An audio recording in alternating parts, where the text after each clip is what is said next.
దేవునికి స్తోత్రం. అందరికీ నా హృదయపూర్వక వందనాలు. Praise the lord. దేవుడు మిమ్మల్ని మీ కుటుంబాలను దీవించి ఆశీర్వదించును గాక.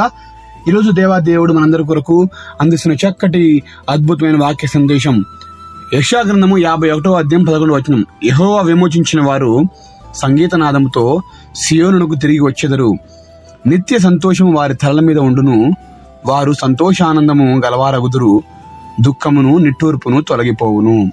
దేవునికి సమస్తమైన కలుగునక ఈ వాగ్దానం మనందరి జీవితాలు కూడా నెరవేర్చబడును గాక. ఆమేన్. దేవుడు చెప్తున్న మాట ఏంటంటే, దేవుడు విమోచించిన వారు అనగా దేవుడు ఎవరినైతే క్షమిస్తాడో, ఎవరి పాపాలైతే కడిగివేయబడతాయో, ఎవరి మీదనైతే తన కృపను చూపిస్తాడో, ఎవరి మీద జాలి పడతాడో, యెహోవా విమోచించిన వారు అనగా దేవుని చేత ఏర్పరచబడిన వారు ఎవరైతే ఉంటారో వారు సంగీతనాదములతో సియోనునకు తిరిగి వచ్చెదరు. నిత్య సంతోషము వారికి ఉంటుంది. సంతోషగానము వారు చేస్తారు. హల్లెలూయా. వారి యొక్క దుఃఖము నిట్టూర్పును తొలగిపోతుంది. ఇక్కడ దేవుడు వారిపై దృష్టి పెట్టాడు కనుక ఆయన ప్రతి వ్యక్తిని చూస్తున్నాడు. ప్రతి వ్యక్తి దేవునికి సన్నిహిత సంబంధం కలిగి ఉండాలని ఆయన ఆశపడుతూ ఉన్నాడు. దేవుడు లోకం ఎంతో ప్రేమించను. అయితే అందరు ప్రేమిస్తున్నాడు, అందరూ చూస్తున్నాడు. మరి అందరి బాధలు ఎందుకు పోవట్లేదు అంటే ఆయన అందరిపై దృష్టి పెట్టాడు. ఎవరైతే ప్రయాసపడి భారం మోసుకున్న సమస్య యునులారా నా యొద్దకు రండి, నేను మీకు విశ్రాంతి ఇస్తాను. చూడండి, ఇదిగో ఆ మాటను బట్టి నీవు ఆయన వైపు తిరగలిగినట్లయితే, వాక్యం ఇలా ఉంది, వారు ఆయన తట్టు తిరగగా వారికి వెలుగు కలిగెను. అంటే అప్పటి వరకు తిరగని వారికి ఏముందని చీకటే ఉంది. ఎప్పుడైతే దేవుని వైపు తిరిగితే వెలుగు అంటే సంతోషం, దుఃఖం తొలగిపోవటం. ఇక్కడ అదే చెప్తుండ్రు. దేవుని వైపు ఎవరు తిరుగుతారో వారు సంగీతనాదంతో సియోనునకు అనగా పరలోక రాజ్యమును, సియోన్ అనగా పరలోకం, అద్భుతమైన మహానగరము, వెండి ఈ భూలోకంలో వెండి బంగారాల కంటే కూడా అక్కడ నుండి శ్రేష్టమైనటువంటి బంగారు భవంతుల చేత కట్టబడిన మహానగరము. ఆ నగరానికి మీరు వస్తారు. నిత్య సంతోషం, ఒక్కరోజు సంతోషంగా, నిత్యం every day happy happy happy happy వారి తలల మీద ఉండును. ఎప్పుడు కొంతమంది ఏడుపు కొట్లాగా అంటారు కదండి. నిత్యము సంతోషము, సంతోషానందం గలవారగుదురు అనే మాట మనం గమనిస్తా ఉన్నాం. బిడ్డ, నీ దుఃఖము, నీ నిట్టూర్పు తొలగిపోతాయి. అన్న పిల్లల కోసం ఎంతో ఏడ్చింది.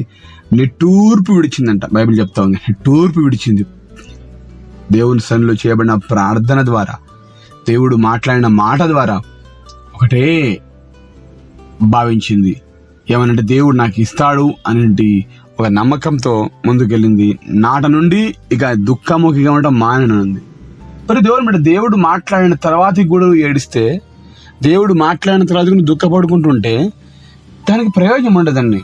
దేవుడు ఒక్కసారితో మాట్లాడి, నీ కన్నీరు నేను తుడుస్తాను, నీ బాధ నేను తీసివేస్తాను, నీ రోగం తొలగింపజేస్తాను, నీ ఆర్థిక ఇబ్బందులు తీసివేస్తాను, నీ భర్తని నేను మారుస్తాను, నీ భార్యని నేను మారుస్తాను, నీ పిల్లల్ని మారుస్తాను, నీ పిల్లలకు మంచి భవిష్యత్తు ఇస్తాను, మంచి జాబులు ఇస్తాను, ఆ కుమారుడు నీకు మంచి జాబ్ ఇస్తాను, నీ కుటుంబాన్ని నేను కడతాను, నీ పిల్లల భవిష్యత్తుని ఉన్నతంగా చేస్తాను అనే దేవుడు మాట ఇచ్చిన తర్వాతకి నువ్వు ఏడుస్తూ ఉండకూడదు. ఇక ప్రార్థన చేయాలి. ప్రభువా నువ్వు ఇస్తానన్నావు, ఓకే ఇవ్వు.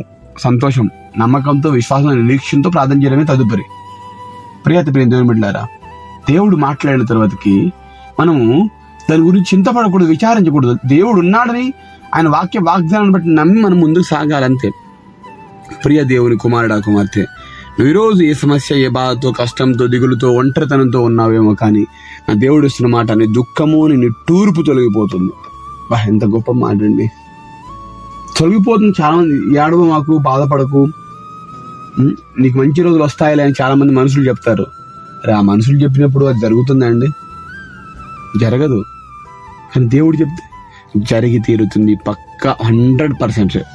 ప్రియాతి దేవుని కుమారుడా, కుమార్తె, దేవుడు ఆయన వాగ్దానం ఇస్తే తప్పక నెరవేరుస్తాడు. ఈ వాగ్దానం నమ్మండి, తప్పక నీ జీవితంలో నెరవేర్చబడుతుంది. ఇక నుంచి నీకు సంతోషమే ఉంటుంది. కన్నీళ్లతో విత్తువాడట సంతోషగానంతో పంట కోసని వాగ్దానం లేదా? ఎందుకు భయపడతావు? బాధపడమాకు. దుఃఖము, అవునండి, ప్రస్తుత పరిస్థితులను బట్టి, కష్టాలను బట్టి, సమస్యలను బట్టి, అనారోగ్యమే, అప్పులే, ఇంకా కుటుంబ సమస్యలను బట్టి మనకు దుఃఖం వస్తూ ఉంటుంది. ఏంటి నా పరిస్థితి, నా బ్రతుకే ఇలా ఎందుకు తయారైంది, ఇలా ఎందుకు అయిందని చెప్పి అని ఏడుస్తూ ఉంటాం.